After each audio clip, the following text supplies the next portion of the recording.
Hey, it's Clayton and Jack, and in this video, we're going to talk about intuition versus insecurity.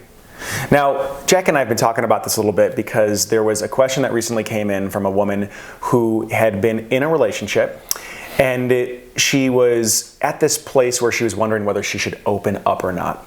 And what she was faced with was this creeping doubt of, wait a second, is this my intuition speaking? Is this guy not good for me? Should I not be opening up? Or is just this an old insecurity that's coming up about opening up because I've been hurt in the past? And so she's trying to unpack and realize, like, what is it that she should trust versus what should she actually grow through? Which I'm sure a lot of you watching this can actually relate.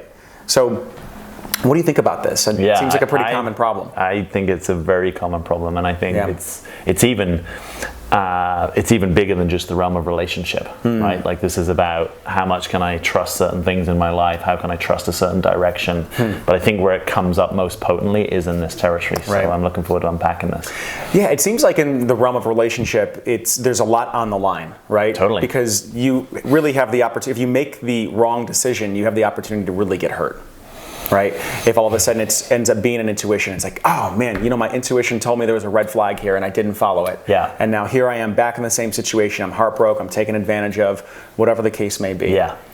Something I want to share just right up front from my experience of coaching is that people who sometimes have the best intuition are least likely to listen to it. That's the kind of irony in this territory. They're like, oh yeah, all along, like, I knew he wasn't the right guy, and my friends told me he wasn't the right guy, but I just kept going along with it. And then eventually he kind of, like, I don't know, got a DUI or walked out of my life, or actually he was seeing another woman all this time.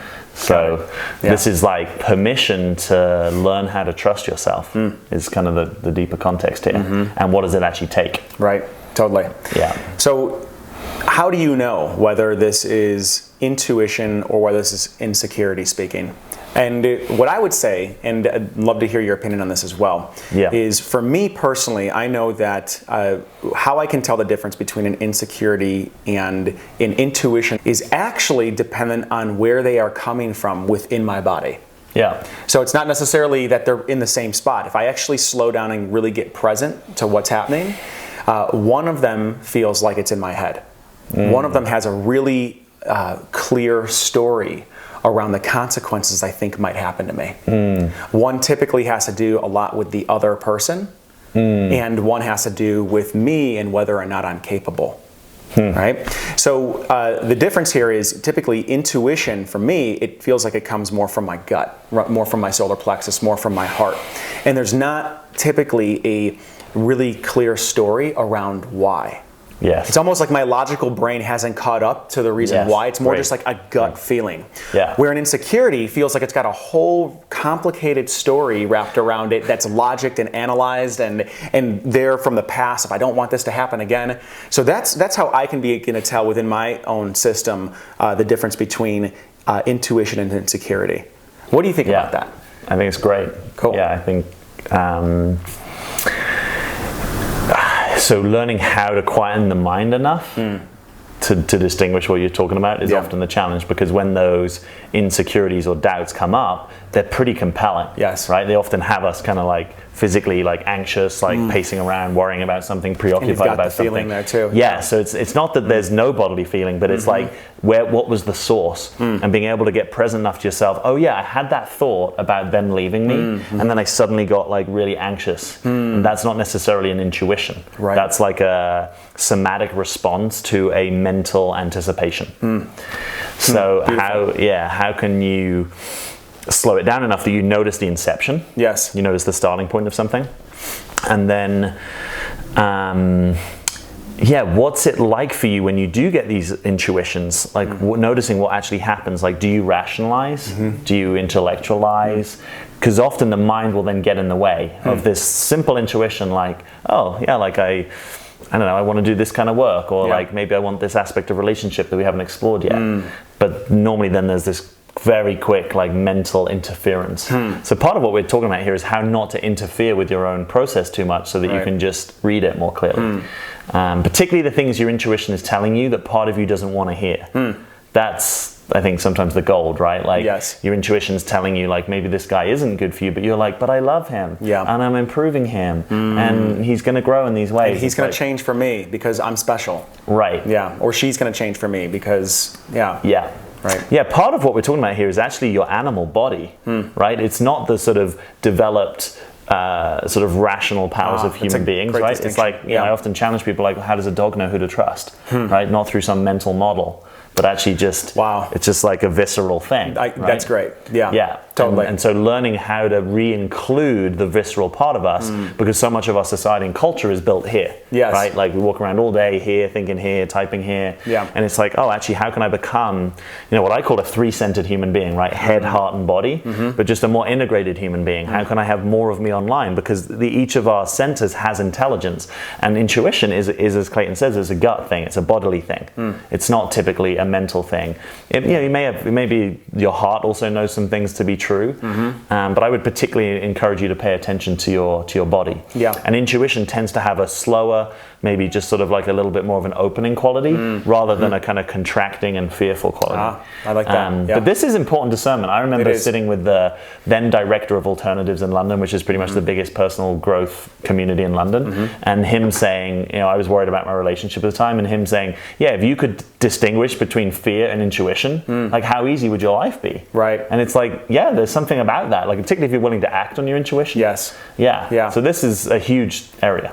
Your intuition is almost like this just gut knowing. It's like your body is picking up all of these different stimuli and algorithms, and it's formulated into a feeling. Yes. Right? Just like how the dog just knows who to trust, right? It's picking up the feeling of the other person, and it's just like, okay, either I'm going to follow this or I'm not. Where the other one, it sounds like it's all up here typically, and it's an analyzation of what's happening. Yes. Yeah. So being able to distinguish that it's like it makes life easy, right? When you learn how to trust yourself. Totally. Yeah. I would say one of the key pieces for me that has helped me get more into this area of my body and has made life a hell of a lot easier has been actually taking 15 minutes a day and meditating.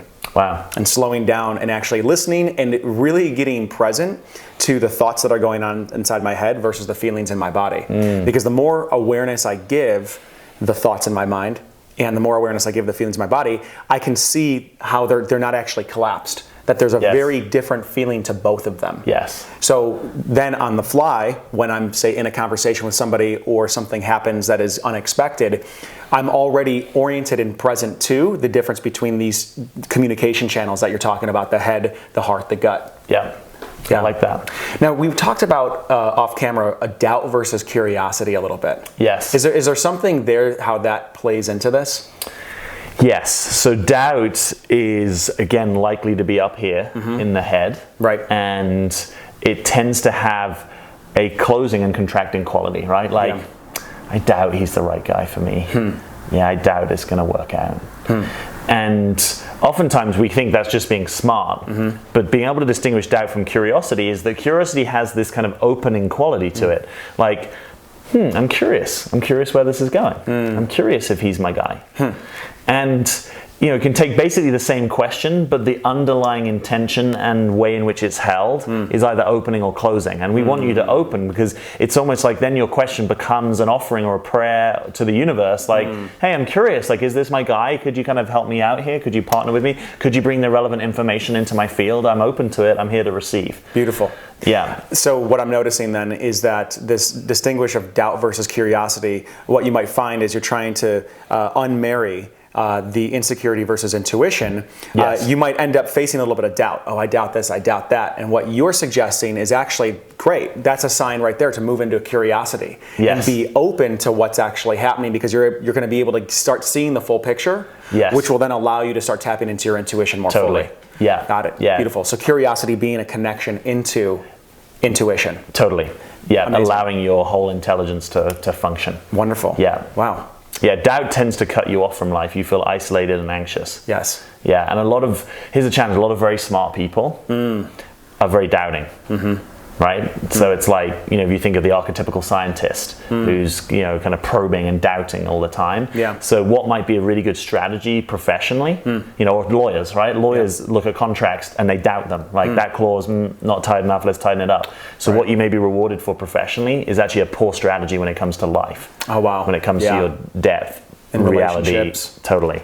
Yeah. Yeah. Beautiful. So speaking of relationships, if you are a woman and you are watching this video and you're interested in taking your relationships to the next level and you want to clean up everything on your side of the fence so you can automatically and easily begin to attract a high quality man into your life where you can be vulnerable and authentic and have somebody who's going to walk through fire with you and that you can walk through fire with them, we've got a webinar that we want to invite you to. And it's right below this video in the description. It's called 3 Keys to Being Relationship Ready. And you can click on the link below. You can register for a time that works for you. We'd love to see you there. We dive deeper into some of this philosophy. We dive deeper into a number of different concepts that'll change the way you see yourself in relationships. Yeah, we'd love to have you there. So just click the link, find a time that works for you, and let's roll up our sleeves together and do some work.